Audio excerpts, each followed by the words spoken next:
pemahaman ISO 26000 ini bukan hanya untuk korporasi, tetapi juga untuk semua organisasi. Semakin banyak kita memperhatikan apa yang dikerjakan orang lain, semakin banyak pula kita belajar untuk diri kita sendiri. Isaac Bashevis Singer. Corporate Social Responsibility atau CSR, dari dan untuk kita semua. Bersama saya Zakia Ambadar menuju masa depan yang lebih baik.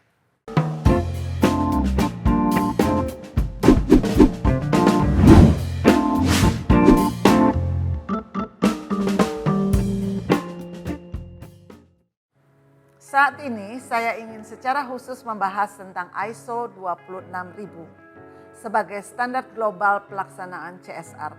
Mengapa? Karena ada beberapa hal yang menarik di dalamnya.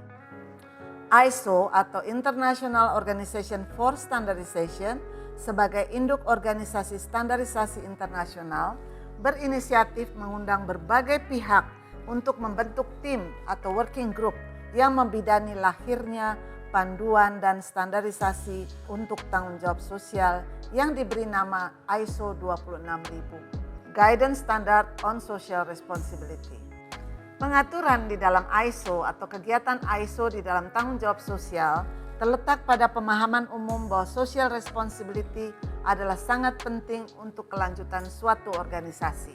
Dari CSR, Corporate Social Responsibility, menjadi hanya social responsibility.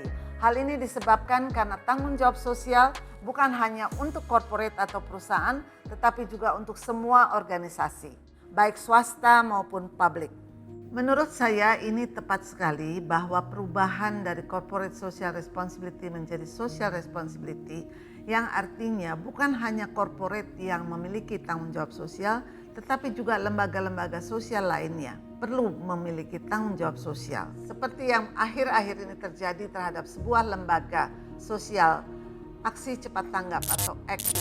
Kita kenal lembaga ini banyak melakukan kiprah positif di dalam membantu masalah-masalah sosial sebagai pengumpul dana dan juga ada termasuk dana CSR di sana. Tentu memiliki tanggung jawab sosial yang sama.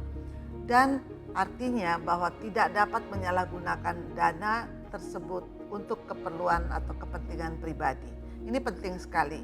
Intinya, pelanggaran terhadap ketidakpercayaan masyarakat akan berpengaruh terhadap lembaga sehingga dibubarkan.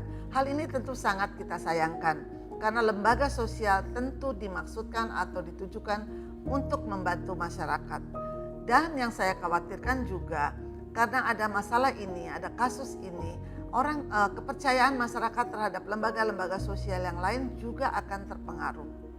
Jadi memang perlu sekali semua lembaga-lembaga sosial termasuk lembaga pemerintah memiliki rasa tanggung jawab sosial sehingga bisa mengembalikan kepercayaan masyarakat. ISO 26000 menyediakan standar yang bersifat sukarela bagi semua institusi atau organisasi yang mencakup semua sektor, badan publik maupun badan private, baik di negara berkembang maupun di negara maju. Dengan ISO 26000, semua lembaga atau organisasi akan mendapatkan added value atau nilai tambah terhadap aktivitas tanggung jawab sosial yang berkembang saat ini dengan cara satu, mengembangkan suatu konsensus terhadap pengertian tanggung jawab sosial dan isunya. Yang kedua, menyediakan pedoman tentang penerjemahan prinsip-prinsip menjadi kegiatan-kegiatan yang efektif. Dan ketiga, memilah praktek-praktek terbaik yang sudah berkembang dan disebarluaskan untuk kebaikan komunitas atau masyarakat internasional yang secara konsisten mengembangkan tanggung jawab sosial atau social responsibility ke dalam 7 isu pokok. Yang pertama, pengembangan masyarakat. Kedua, konsumen. 3, praktek kegiatan institusi yang sehat. Keempat, lingkungan. Kelima, ketenaga kerjaan. Keenam, hak asasi manusia. Ketujuh, organisasi pemerintah. ISO 26000 menerjemahkan tanggung jawab sosial sebagai tanggung jawab suatu organisasi atau dampak dari keputusan dan aktivitas terhadap masyarakat dan lingkungan melalui perilaku yang transparan dan etis, yang konsisten dengan pembangunan berkelanjutan dan kesejahteraan masyarakat. Tentu saja dengan memperhatikan kepentingan dari para stakeholder sesuai hukum yang berlaku dan konsisten dengan norma-norma internasional. terintegrasi di seluruh aktivitas organisasi. Dalam pengertian ini meliputi baik kegiatan, produk maupun jasa. Berdasarkan konsep ISO 26000, penerapan social responsibility hendaknya terintegrasi dalam berbagai kegiatan perusahaan yang menyangkut 7 poin di atas. Dengan demikian, jika perusahaan hanya memperhatikan isu tertentu saja, misalnya suatu perusahaan sangat peduli terhadap isu lingkungan, namun perusahaan tersebut masih mengiklankan penerimaan pegawai dengan menyebutkan secara khusus kebutuhan pegawai sesuai dengan gender tertentu, maka sesuai dengan konsep ISO 26000, perusahaan tersebut belum melakukan tanggung jawab sosial secara utuh. Contoh lainnya misalnya, suatu perusahaan memberikan kepedulian terhadap industri kecil sebagai mitra usaha dengan memberikan pembayaran lebih cepat karena kita tahu UKM itu sangat sulit mendapatkan modal kerja dari perbankan, sehingga jika perusahaan memberikan pembayaran lebih cepat kepada UKM, tentu ini akan membantu arus kas di dalam perusahaan tersebut. Namun jika perusahaan itu tidak memperhatikan masalah lingkungan, maka bisa dikatakan bahwa perusahaan tersebut tidak melakukan bagian dari tanggung jawab sosial.